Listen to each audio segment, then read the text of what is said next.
Halo anak-anak, selamat pagi. Nah, ketemu lagi bersama Ibu Arum dan hari ini kita akan belajar muatan PPKN ya. Nah, bagaimana kabar kalian hari ini? Apakah masih tetap ceria? Ya, Ibu berharap anak-anak masih tetap bahagia, masih tetap sehat di rumah masing-masing ya. Sebelum kita memulai pelajaran kita hari ini, mari kita sama-sama berdoa. Oke, mari kita berdoa, ambil sikap doa yang baik. Dalam nama Bapa dan Putra dan Roh Kudus.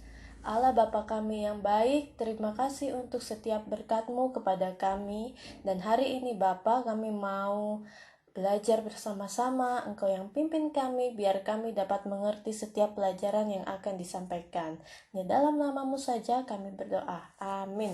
Dalam nama Bapa dan Putra dan Roh Kudus. Oke, sebelum kita lanjut, Ibu Arum mau absen dulu. Nah, Ibu berharap anak-anak nonton video ini ya, biar anak-anak bisa lebih mengerti lagi pelajaran yang akan disampaikan. Oke, apakah anak-anak sudah mandi? Pasti sudah mandi ya. Nah, mari kita siapkan buku, alat tulisnya, biar anak-anak bisa mengikuti pembelajaran hari ini dengan maksimal. Oke, dan hari ini kita akan belajar tema yang pertama, yaitu tentang indahnya kebersamaan, dengan judul subtema keberagaman budaya bangsaku. Oke, kita akan belajar cara menjelaskan contoh sikap untuk menjaga persatuan dan kesatuan. Nah, yang kedua, kita juga akan belajar cara membuat rencana kegiatan tentang persatuan dan kesatuan. Seperti apa caranya? Bagaimana? Nanti kita akan pelajari bersama-sama ya. Nah, anak-anak coba kamu lihat di sini ada gambar apa? Ya, benar sekali. Ini adalah gambar Pancasila, Garuda Pancasila ya. Di dalamnya terdapat lambang atau simbol dari kelima sila ya, dan di bawahnya terdapat tulisan Bhinneka Tunggal Ika yang artinya adalah apa anak-anak? Masih ingat artinya? Oke, benar sekali. Artinya adalah berbeda-beda tetapi tetap satu.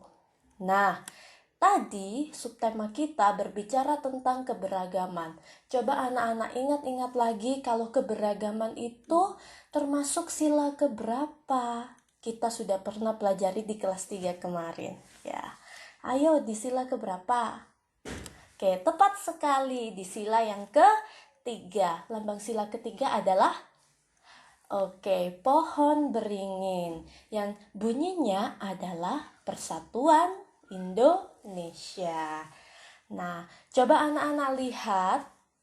Di sini ada peta Indonesia, mulai dari Sumatera, Sulawesi, Kalimantan, Sulawesi, Jawa, dan Papua. Semuanya ini memiliki ciri khas masing-masing. Banyak sekali suku dan banyak sekali adat di Indonesia ini. Sehingga banyak juga keragaman-keragaman di Indonesia. Nah, keragaman apa saja yang ada di Indonesia? Yang pertama, ada keragaman baju adat, kemudian ada keragaman bahasa daerah, ada juga rumah adat, permainan tradisional, dan masih banyak lagi. Nanti kita akan belajar bersama-sama. Ya, mari kita bermain tebak-tebakan. Berasal dari mana rumah adat berikut ini? Coba, kalau anak-anak yang sudah membaca buku, pasti bisa menjawabnya. Nah, oke, rumah adat ini. Coba kamu lihat gambarnya baik-baik. Mari kita amati bersama-sama. Kamu pernah menemui rumah ini di daerah mana? Apa sih nama rumahnya? Nah, rumah ini adalah rumah Joglo dari Jawa Tengah. Oke, selanjutnya. Nah, ini rumah apa nih? Ya, ini adalah rumah Bolon dari Sumatera Utara. Di mana letaknya Sumatera Utara? Nah, Pulau Sumatera itu adalah pulau yang paling barat di Indonesia. Kalau utara berarti di atas, jadi sebelah barat, lalu atasnya lagi. Nah, selanjutnya. Ini adalah rumah apa? Ayo anak-anak coba ingat-ingat lagi, rumah apa ya? Nah, benar sekali, ini adalah rumah Sao atau Mosalaki Tanah dari NTT. Selanjutnya, oke, nah ini unik sekali rumahnya. Dari mana ya? Nah, ini adalah rumah Honai dari Papua. Oke. Nah, sekarang mari kita bermain tebak-tebakan baju adat. Oke. Coba anak-anak perhatikan gambar ini. Ya. Perhatikan baik-baik. Kira-kira ini baju adat dari daerah mana ya? Nah, ini adalah baju adat dari daerah Lampung, Sumatera Selatan. Nah, selanjutnya, kalau ini anak-anak pasti tahu semua, ya, pasti tahu semua karena anak-anak pasti sering menjumpai, ya. Kita bisa lihat ciri khasnya ada di topinya dan ada di kainnya. Kain tenun ini khas sekali daerah tersebut. Ya, ini adalah baju dari Nusa Tenggara Timur. Selanjutnya, nah, kalau ini baju adat dari daerah mana? Kalau yang ini adalah baju adat dari daerah Toraja, Sulawesi Selatan. Oke, mari kita lanjutkan. Apakah anak-anak pernah melakukan kerjasama? Pasti pernah. Kamu pasti pernah melakukan kerjasama dimanapun kamu berada. Entah itu di rumah, di sekolah, maupun di masyarakat. Nah, pasti anak-anak pernah melakukan yang namanya kerja bakti. Ya, coba kamu amati di gambar ini. Orang-orang semua bergotong royong untuk membersihkan lingkungan rumah. Ya, mulai dari anak-anak sampai ibu-ibu sampai yang dewasa-dewasa semuanya bekerja sama bergotong royong, ya. Nah, di sini mereka melakukan kerjasama meskipun mereka memiliki keragaman. Contoh, mungkin di antara mereka ada yang berbeda agama, ada yang berbeda suku. Nah, mereka bekerja sama bersama-sama. Kemudian yang kedua, festival budaya. Anak-anak tahu apa yang dimaksud festival budaya? Nah, festival budaya itu adalah salah satu acara yang digunakan untuk menampilkan ciri khas daerah-daerah. Jadi anak-anak ketika ada acara festival budaya, anak-anak bisa tahu, oh, tarian Aceh seperti ini. Oh, ini bajunya dari Pulau Rote dan macam-macam sekali, ya. Jadi orang-orang ini akan bekerja sama untuk menyiapkan.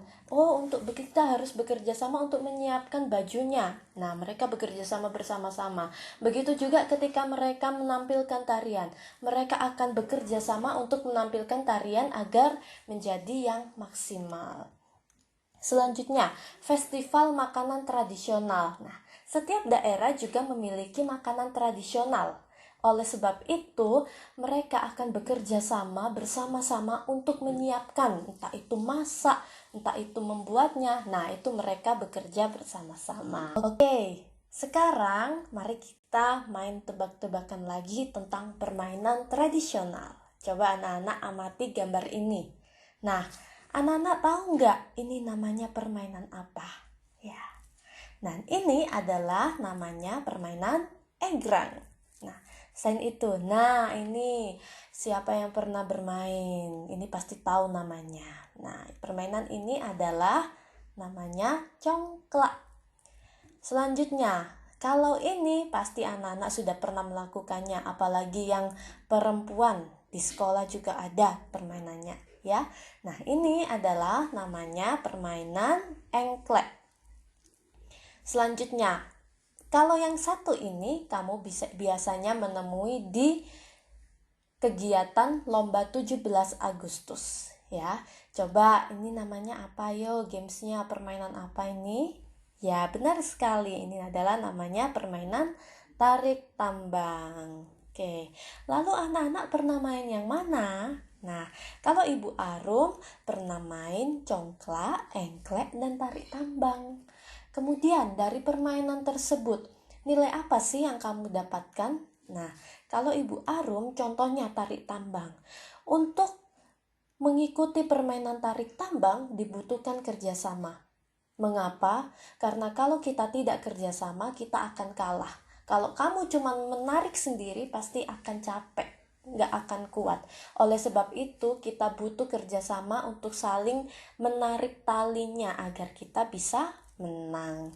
Nah, selanjutnya, untuk mempererat persatuan dan kesatuan, kita dapat membuat sebuah kegiatan yang dapat dilakukan oleh banyak orang. Ya, benar sekali. Nah, contohnya adalah kegiatan Hari Kemerdekaan Republik Indonesia. Yuk, coba ingat-ingat, biasanya kalau ada Hari Kemerdekaan Republik Indonesia ada kegiatan apa? Nah, anak-anak biasanya kalau di sekolah ada kegiatan upacara bendera. Yang kedua, anak-anak juga ada kegiatan lomba-lomba 17 Agustus biasanya. Atau biasanya anak-anak juga ada kegiatan gerak jalan atau jalan sehat. Nah, di sini kita akan mencoba untuk membuat rencana kegiatan. Nah, contohnya Ibu Arum. Ya, Ibu Arum buat nih nama kegiatan Lomba 17 Agustus. Pesertanya adalah siapa saja? Nah, pesertanya adalah siswa kelas 4 SD Mardiwiata 1. Kemudian dari lomba-lomba tersebut apa tujuannya? Yang pertama, ada tujuannya untuk mempererat persatuan dan kesatuan antar siswa. Kemudian mempererat nilai kerjasama siswa. Oke, boleh. Lalu di dalam lomba-lomba tersebut kegiatan apa yang akan dilakukan? Nah, Ibu Arum akan merancang kegiatannya. Jadi, nanti saya mau ada lomba futsal. Kemudian saya mau ada lomba tarik tambang, boleh, dan lain-lain ya. Lalu, bentuk kerjasama yang dilakukan apa? Nah, kalau kamu merancang kegiatan, membuat rencana kegiatan, kamu harus memilah-milah, harus membagi tugas bersama temanmu. Contoh, Ibu Arum bekerja untuk menyiapkan barang-barang. Contoh, menyiapkan tali tambangnya, menyiapkan bolanya, dan lain-lain. Kemudian, kesimpulannya apa? Nah, dari kegiatan tersebut, apa kesimpulannya? Kita bisa tuliskan di kolom yang bawah. Nah, anak-anak nanti silakan buat seperti contohnya Ibu Arum. Tidak boleh sama seperti Ibu Arum, tapi anak-anak harus mengkreasikannya. Oke, bisa ya? Pasti. Oke, mari kita lanjutkan. Lalu, bagaimana sikapmu terhadap keberagaman yang ada? Nah, yang pertama adalah kita harus bersyukur atas keberagaman yang sudah diberikan Tuhan. Lalu bagaimana caranya kamu bersyukur? Dengan cara berdoa bagi bangsa Indonesia. Benar sekali. Kenapa? Karena kalau kamu tahu kita tidak bisa belajar secara langsung karena ada pandemi COVID-19. Jadi kita tidak bisa untuk belajar secara langsung. Sehingga mari sama-sama dengan keberagaman yang ada, entah itu kamu mau mendoakan temanmu, entah mau mendoakan siapapun, doakanlah mereka agar sehat dan cepat pulih sehingga pandemi-pandemi ini segera berakhir. Yang kedua, sikap terhadap keberagaman yang kedua adalah bertemanlah dengan siapa saja. Kita tidak boleh membeda-bedakan, entah itu kamu memiliki agama yang berbeda, entah itu sukumu berbeda, apapun itu tidak boleh saling membedakan. Kita harus tetap bersama, ya. Dan yang ketiga, menghargai dan menghormati setiap keragaman budaya yang ada. Ya, belajar untuk menghargai, belajar untuk menghormati, tidak untuk mengejek-ngejek, tapi belajarlah untuk menghormati satu dengan yang lain. Oke. Nah, sekarang apa yang sudah kalian pelajari hari ini? Lalu, agar lebih menarik, apa ya usulku? Nah, anak-anak kalau punya usul atau saran, bisa kasih tahu orang tuanya. Kemudian orang tuanya bisa minta tolong WA ke Ibu Arum atau Ibu Aida, ya, biar nanti kita bisa belajarnya lebih semangat lagi. Oke.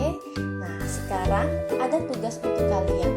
Yang pertama, apa makna sila ketiga? Nah, Ibu Arum tadi sudah kasih tahu bocorannya sedikit-sedikit. Nah, oke. Kemudian yang kedua, apakah sila tersebut penting? Jelaskan alasanmu. Oke. Yang ketiga, berikan contoh-contoh sikap yang mengamalkan sila ketiga di lingkungan keluarga, sekolah, dan masyarakat. Anak-anak silakan tulis contoh-contohnya. Kemudian yang keempat, mengapa kita harus menjaga persatuan persatuan dalam keragaman. Kira-kira kenapa kok kita harus bersatu? Kenapa kok gak boleh ecek-ecek gitu ya? Nah, anak-anak nanti silakan tulis dengan menuliskan pertanyaan dan jawabannya di buku PPKN. Tulis dengan tegak bersambung, ditulis dengan rapi, dengan tanda baca yang tepat.